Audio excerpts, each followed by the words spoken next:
Ассалаумағалейкум армысыздар, құрметті қазақ елі. 2024 жыл 11 қазан Алматы қаласы Ермек Албан қазақтың биі.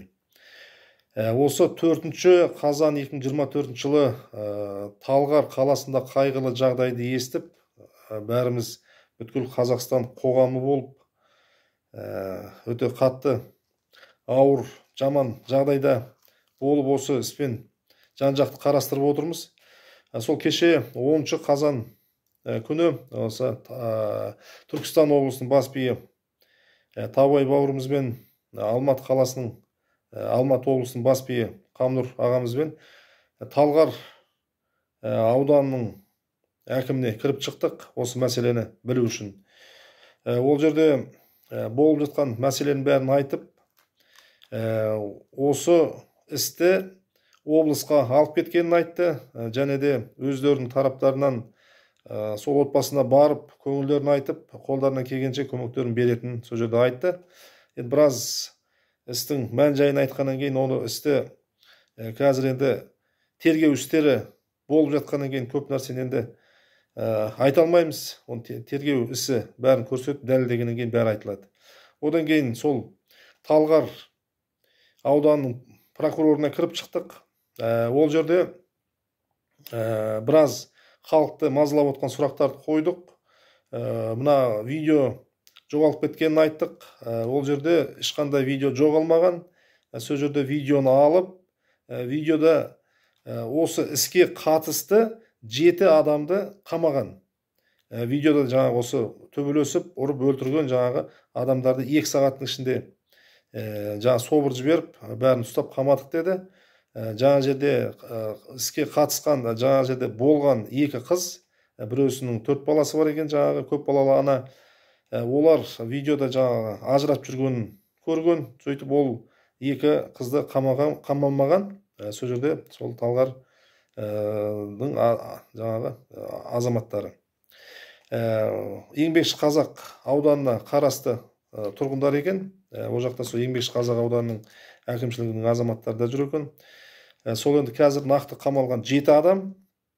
7 адамды қазір істерін облыс қарастырып жатыр, және де бұл істі Генеральный прокуратура және де министр МВД-ның тікелей қарауында болып, сол іс аяғына шейін дұрыс шешілу керек. Сол енді ол жерде жаңа прокурордың туыстары қатысы бар ма деп сұраған кезде, ол прокурор айтып отыр: менің балаларым бәрі кішкентай, мектепте оқитын балалар, оның бәріңіз тексерсеңіздер болады, ешқандай оған қатысым жоқ деп айтып отыр. Ол кісі бұл жақтың тумасы емес, сол Қарағанды жақтың азаматы екен. Және де біраз сұрақтар қойып, сұрақтарымызға жауабын алдық. Енді оның бәрін қазір алдын ала айтуға біз құқымыз жоқ, ештеңе қазір алдын ала айта алмаймыз. Оның бәрін тергеуден кейін өздерінің баяндайтын азаматтары бәрін халықтың алдында баяндап айтатын болады. Нақты істі біліп, мән-жағдайын осы жақын арада айтып, телевизорда көрсетіп отыратын болады. Және де одан кейін сол қайтыс болған баланың үйіне бардық. Ол жерден басында бізді басқа жақтың адамдарын кешірім сұрауға келді деп ойлап қалған, бірақ өзімізді айтқаннан кейін барып дұрыс түсініп, сол жерде Қаржаубай бауырымыз және де атасымен үйлеріне кіріп, бүткіл мән-жағдайдың бәрін ол жерде айтып берді.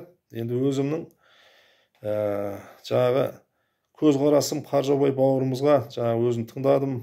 Нағыз ер азамат, нағыз жігіт. Ондай азаматтар қазір күнде өте аз, саусақпен санаулы. Осындай қиын басына жағдай туындап тұрса да, сабырлықпен бәрін, мән-жағдайдың бәрін айтып түсіндіріп берді.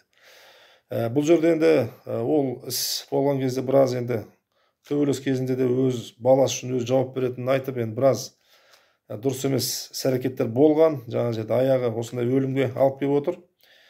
Одан кейін жаңағы осы іске қатысқан балаларға кішкене қысым келіп, осы істің дұрыс бітпейтініне көз жеткеннен кейін, ол жерде сол Талғардың облысында 70%-дай сол төбелес бастаған ауылдың азаматтары отыр деп сенбегеннен кейін осы өзі айтады, жаңағы үстіме бензин құйып аяғына шейін барам деп кіріп, сол жерде шу шығарып, бүткіл халықты әлеуметтік желілерге көрсетіп, осы істі бүткіл халық болып, қоғам болып көріп, әділ шешімі шығарылсын деп осындай іс-әрекетке бардым дейді. Өте дұрыс жасаған. Осындай шу шығарылғанның арқасында қазір бүткіл Қазақстан, бүткіл қазақ қоғамы бәрі бақылап қарап отыр, және де Астананың тікелей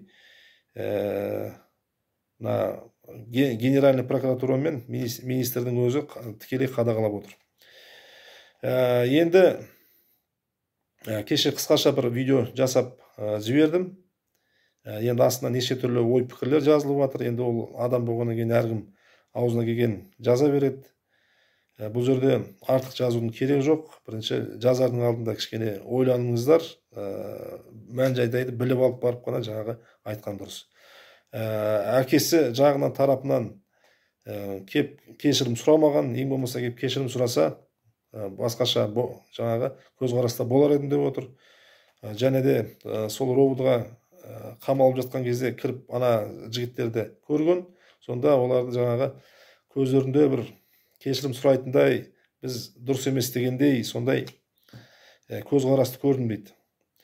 Енді осы мән жайдың бәрін көп нәрсені мен айта алмаймын. Бәрін тергеу ісі көрсетеді. Видео бар. Біраз жазып жатыр. Неге 13 адам болған? Ол жерде 7 адам қамалды деп отыр. 2 машинамен келген жаңа жерде адамдар, өзі сол 7 адам, жаңа 2 қыз 9 адам.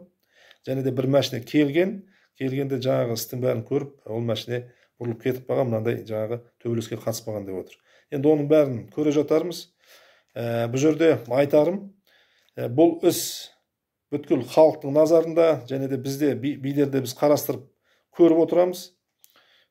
Қалай болып жатыр, не болып жатыр, қадағалап бәрін көріп, халыққа жеткізіп отырамыз.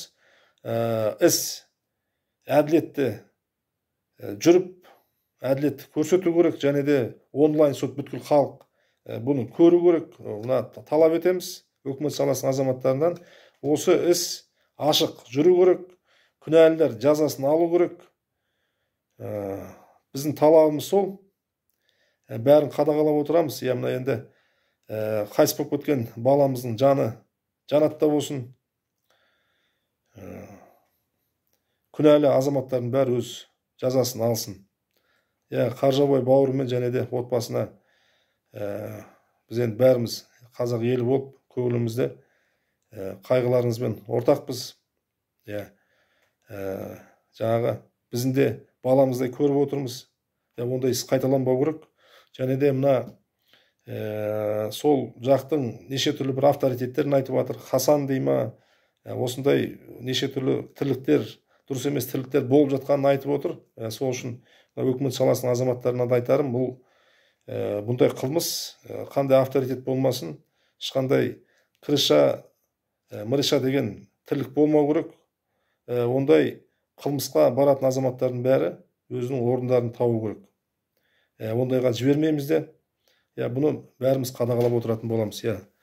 Қандай да жағдай болып біліп отырған мәліметтер болса, біз де қадағалап қарап отырамыз. Соның бәрін осы әлеуметтік желілерге шығып айтып отырамыз. Аман болайық, бар болайық.